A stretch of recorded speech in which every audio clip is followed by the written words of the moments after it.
Hello student, मैं Anoop sir. आज हम लोग क्लास 9 लेसन 2 मानव एवं संसाधन यानी ह्यूमन रिसोर्स के सेकंड लेक्चर्स को देखेंगे। पिछले लेक्चर्स में आपको ह्यूमन रिसोर्स के बारे में बताया गया था। आज आप पढ़ेंगे पुरुष और महिलाओं की आर्थिक क्रियाएं यानी कि economic activities of main and women. तो हम लोग पहले मेन एंड वुमेन की इकोनॉमिक एक्टिविटीज जानने से पहले हम लोग सबसे पहले यह देखेंगे कि कौन कौन सी इकोनॉमिक एक्टिविटीज होती हैं।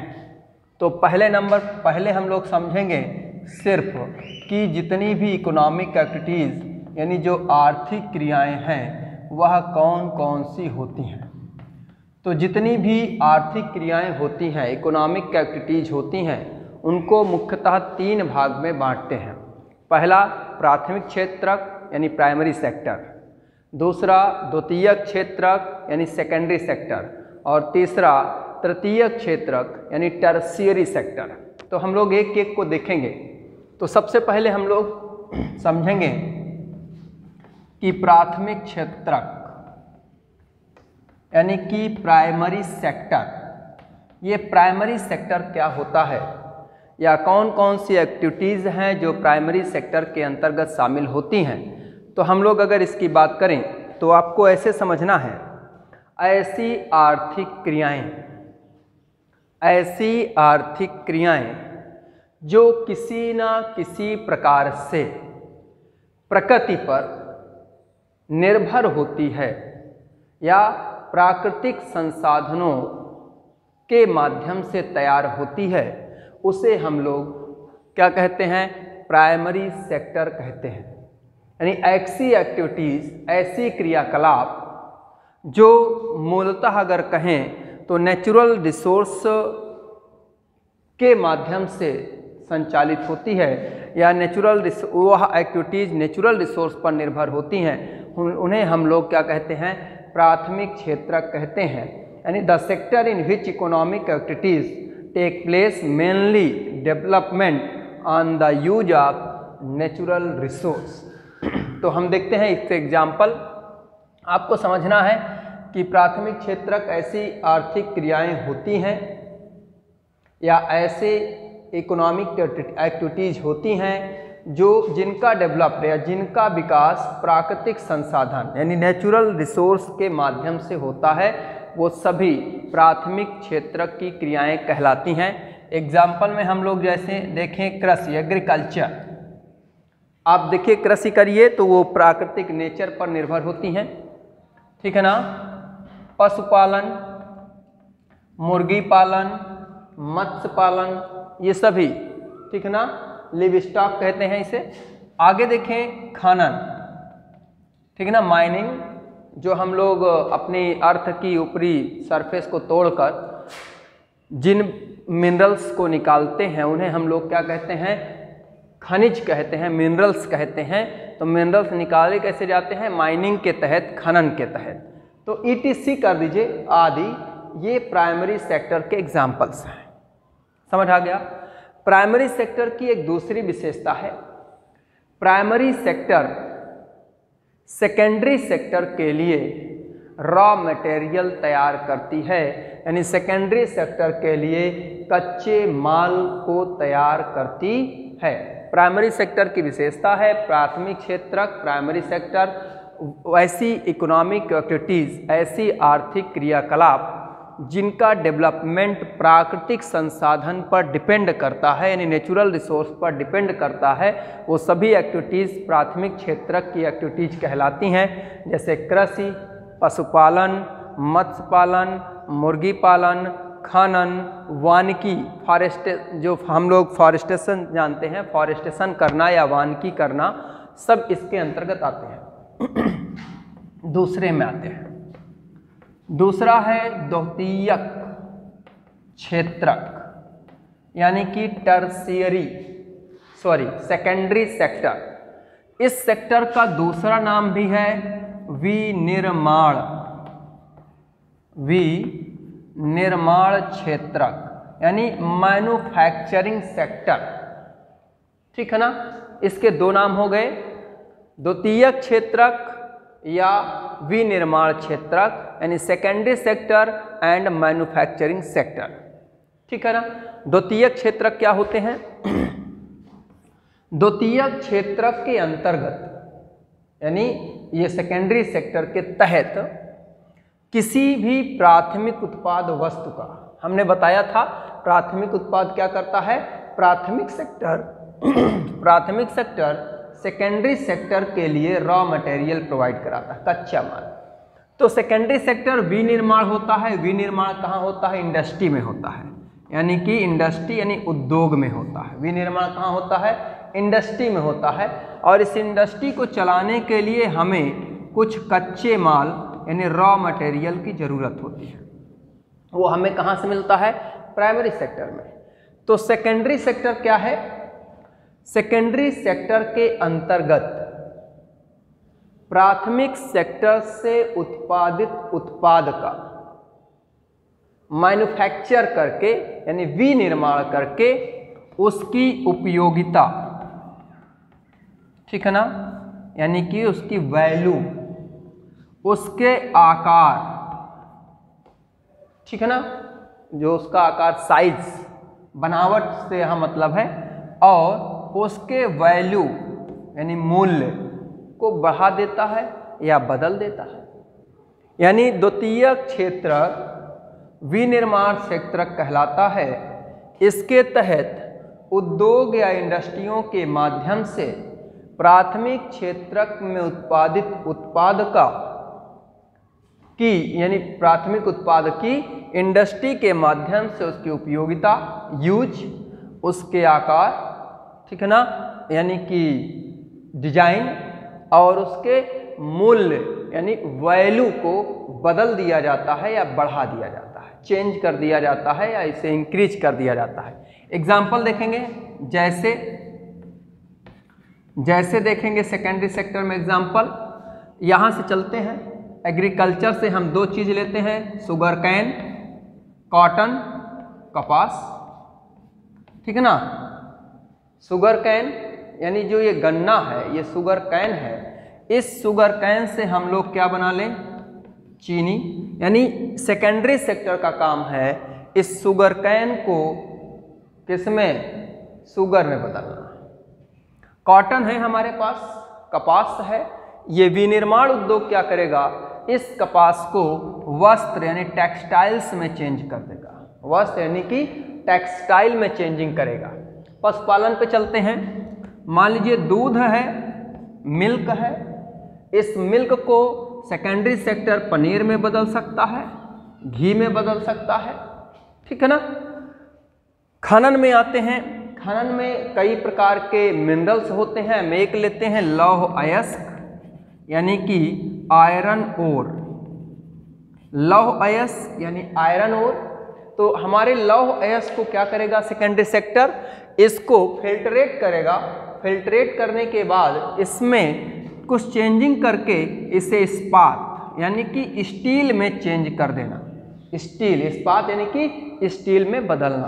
तो सेकेंडरी सेक्टर का काम है प्राइमरी सेक्टर के अंतर्गत उत्पादित वस्तुओं को उद्योग के माध्यम से, विनिर्माण के माध्यम से उनकी यूज, उनके बनावट, ठीक है, और उनकी वैल्यू यानी कि प्राइस को इंक्रीज करना होता है, बढ़ाना होता है। जैसे एग्जाम्पल है, गन्ने को चीनी में, कपास को वस्त्र में, दूध को पनीर में और लौह अयस्क को इस्पात में चेंज कर देना।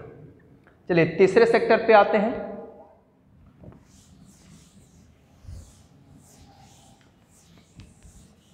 जो तीसरा सेक्टर है उसको कहते हैं तृतीय क्षेत्रक, तृतीयक क्षेत्रक, या इसे हम लोग टर्शियरी सेक्टर बोलते हैं। क्या बोलते हैं?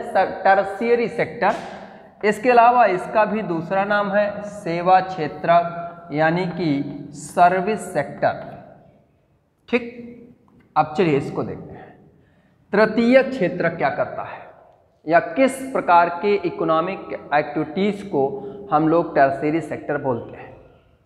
हम लोग देखेंगे टर्शियरी सेक्टर को सेवा सेक्टर, सर्विस सेक्टर के नाम से जानते हैं। तो तृतीयक क्षेत्रक का काम है कि जो प्राइमरी सेक्टर है, ठीक है ना, और जो सेकेंडरी सेक्टर है, इन दोनों सेक्टर को सेवाएं, यानी कि इन दोनों सेक्टर को सेवाएं या सर्विस प्रदान करने का काम करता है। ठीक, एक चीज अलग से समझ लीजिए, प्राइमरी सेक्टर, सेकेंडरी सेक्टर, दोनों के माध्यम से किसी न किसी प्रकार के भौतिक वस्तु का उत्पादन होता है, यानी कि फिजिकल गुड्स का प्रोडक्शन किया जाता है, कोई ना कोई फिजिकल गुड्स का प्रोडक्शन किया जाता है। लेकिन तृतीय क्षेत्रक में किसी भी फिजिकल गुड्स का प्रोडक्शन नहीं होता है, बल्कि यहाँ सर्विस का प्रोडक्शन होता है, सेवा का प्रोडक्शन होता है। ठीक है ना। जैसे हम लोग इसके एग्जाम्पल देखेंगे। सबसे पहले देखते हैं परिवहन, ट्रांसपोर्टेशन। क्या होगा? ट्रांसपोर्टेशन यानी कि परिवहन। परिवहन के माध्यम से क्या होगा? प्राथमिक क्षेत्रक में उत्पादित वस्तुओं को एक स्थान से दूसरे स्थान यानी इंडस्ट्री तक पहुंचाना, इंडस्ट्री में उत्पादित वस्तुओं को लाकर मार्केट तक पहुंचाना। इसमें क्या हुआ? ओनली सर्विस प्रदान की गई। ठीक है ना। आप अगर मान लीजिए प्रयागराज से दिल्ली जाना चाहते हैं तो ट्रेन में रिजर्वेशन कराते हैं, आप ट्रेन की सीट पर बैठते हैं, सीट नंबर पर, और दिल्ली में उतरकर सीट छोड़कर चले जाते हैं। ऐसा तो हुआ नहीं कि आपने रिजर्वेशन कर लिया तो सीट आपकी हो गई, उतरने के बाद आप सीट ले जाएंगे। नो, आपको ओनली सर्विस दी गई, आपको प्रयागराज से बैठाया गया और आपको दिल्ली में उतार दिया गया। ये आपको ओनली एंड ओनली सर्विस प्रदान की गई, सेवा प्रदान की गई। दूसरा टेलीकॉम, जिसे हम लोग संचार कहते हैं, टेलीकॉम। ठीक है ना। संचार माध्यम यानी जैसे हम लोग आपको यूट्यूब चैनल ऑनलाइन क्लास पढ़ा रहे हैं, ये क्या है? टेलीकॉम सेवा है। ठीक है ना। इसके बदले किसी भी भौतिक वस्तु का प्रोडक्शन नहीं हो रहा है। आप डाटा यूज कर रहे हैं, एक आदमी से दूसरे आदमी से बात कर रहे हैं। मान लीजिए आपने अपने मोबाइल पे 598 यानी 600 रुपये का रिचार्ज कराया, तो उस रिचार्ज करने के बदले मोबाइल पर जब आप रिचार्ज करते हैं तो आपको कोई फिजिकल वस्तु मिलती है, कोई फिजिकल गुड्स मिलता है? नहीं मिलता। अगर उसी 600 रुपये को आप लेकर मार्केट की किसी शॉप पे जाएं और 600 रुपये की चीज़ें खरीदें तो शायद आपको कुछ वस्तुओं को लेकर आना पड़े, वो भौतिक वस्तुएं हैं। लेकिन आपने रिचार्ज किया और खाली मोबाइल लेकर फिर चले आए, आपको उसके बदले क्या मिलेगी? सर्विस मिलेगी। कोई भौतिक वस्तु का प्रोडक्शन नहीं होगा, कोई भौतिक वस्तु आपको नहीं मिलेगी। बैंकिंग, बैंकिंग भी यहीं आती है। बैंकिंग में यह बैंकिंग सेक्टर जो प्राइमरी एंड सेकेंडरी सेक्टर को इन्वेस्टमेंट के लिए लोन आदि प्रदान करता है। इंश्योरेंस, शिक्षा यानी एजुकेशन, आपको एजुकेशन के लिए आप विद्यालय में फीस पेड करते हैं और फीस पेड करने के बाद आप क्या करते हैं? एजुकेशन के तहत आपको शिक्षा दी जाती है। आप खाली बैग लेकर आते हैं और उसको पढ़ते हैं, वही बैग लेके जाते हैं। ऐसा तो है नहीं कि जाते समय आपके बैग का वजन 5 किलो बढ़ गया हो। कोई भौतिक वस्तु का उत्पादन नहीं हो रहा है। हेल्थ, स्वास्थ्य भी सर्विस सेक्टर के अंतर्गत आता है। ठीक है ना। तो इस प्रकार से अगर देखें तो जितनी भी प्रकार की जो सर्विस हैं, सेवाएं हैं, वो तृतीय क्षेत्रक के अंतर्गत आते हैं या टर्शियरी सेक्टर के अंतर्गत आते हैं। मुद्दा हम लोगों को क्या देखना है? मेन और वुमेन, इन दोनों की एक्टिविटीज़ की भारत में हम लोग क्या करेंगे? एक प्रकार से इनकी एक तुलना करना है। इस चैप्टर में बहुत कुछ ऐसा नहीं है जो जानना है, एक सोच समझनी है, एक आइडिया, आपको आइडियल चीज़ें समझनी है। अब भारत की बात करते हैं। प्राइमरी, सेकेंडरी, टर्शियरी सेक्टर हो गया। अब हम लोग आते हैं जो ह्यूमन एक्टिविटीज़ हैं और जो पुरुष की बात करें यानी मेन एक्टिविटीज़ की बात करें और महिला की बात करें यानी फीमेल एक्टिविटीज़ की बात करें, तो भारत की जो कल्चर है, जो संस्कृति है और जो ऐतिहासिक तरीके से यानी जो पिछले समय से चला आ रहा है, उनके अनुसार एक सामान्य लोगों में धारणा होती है कि जो पुरुष हैं वो घर के बाहर का काम करेंगे और जो महिला हैं वो घर के अंदर का काम करती हैं। ठीक है ना, सामान्य एक धारणा है। अब इस धारणा में चेंजिंग भी है, भी आपको उसको समझाते हैं। एक धारणा है कि पुरुष घर के बाहर का काम करेगा और महिला घर के अंदर का काम करेगी। ये बहुत ही पुरानी प्रथा है या पुरानी धारणा है, अब इसमें चेंजिंग हो रही है। तो होता क्या था, जब पुरुष घर के बाहर का काम करता था उसके बदले उन्हें कोई ना कोई प्रॉफिट होता था, या कह दें उसके काम के बदले उसे कोई ना कोई वेतन, सैलरी या प्रॉफिट होता था।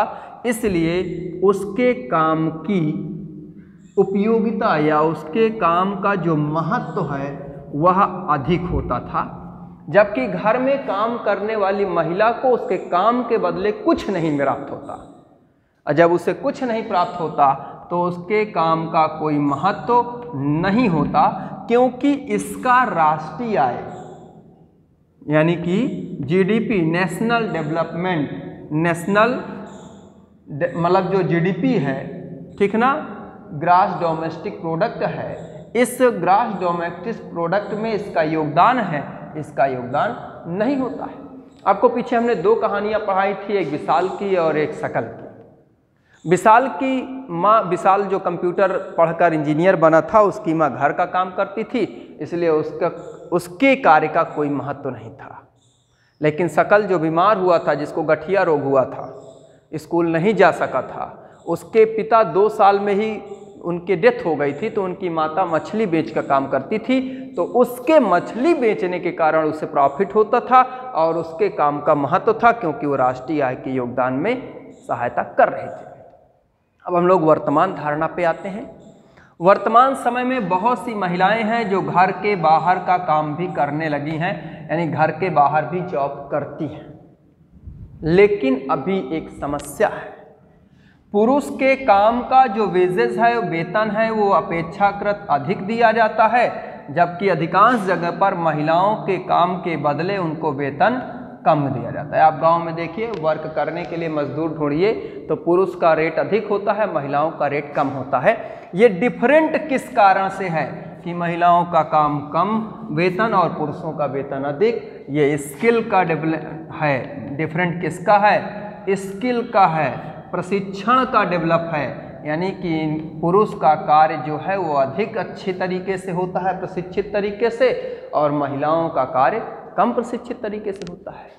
लेकिन जो महिलाएं शिक्षा यानी एजुकेशन, प्रशिक्षण यानी कि स्किल्ड और स्वास्थ्य आदि से सुदृढ़ हो जाती हैं, आजकल बहुत सी ऐसी महिलाएं हैं जो उच्च पदों पर नियुक्त हैं, अनेक प्रशासनिक पदों पर कार्य कर रही हैं और उन्हें भी उच्च वेतन प्राप्त होता है या उन्हें जो हाई वेजेस प्राप्त होता है। तो कुल मिलाकर मेन और वुमेन की आर्थिक क्रियाओं की तुलना करने पर हम इस निष्कर्ष पर निकले कि किसी भी व्यक्ति के कार्य के बदले उसे कितना वेतन दिया जा रहा है, वह उसके कौशल पर, स्किल पर, उसके एजुकेशन पर और उसके हेल्थ पर डिपेंड करता है। यदि उसका एजुकेशन, उसका स्किल्ड और उसका जो स्वास्थ्य है वो अच्छा है तो उसे उच्च वेतन प्राप्त होता है, यानी वो उच्च स्तर का है तो उसे उच्च स्तर का प्राप्त होगा। अगर वह उच्च स्तर का नहीं है तो उसे कम सैलरी प्राप्त होगी। ठीक है, तो नेक्स्ट क्लास पे हम लोग देखेंगे कि हमारे इस ह्यूमन डेवलपमेंट जो जनसंख्या है उसकी गुणवत्ता कैसे बढ़ाई जा सकती है। आज हम लोग यहीं तक देखते हैं। वीडियो आपको पसंद आई हो तो लाइक एंड सब्सक्राइब जरूर करें।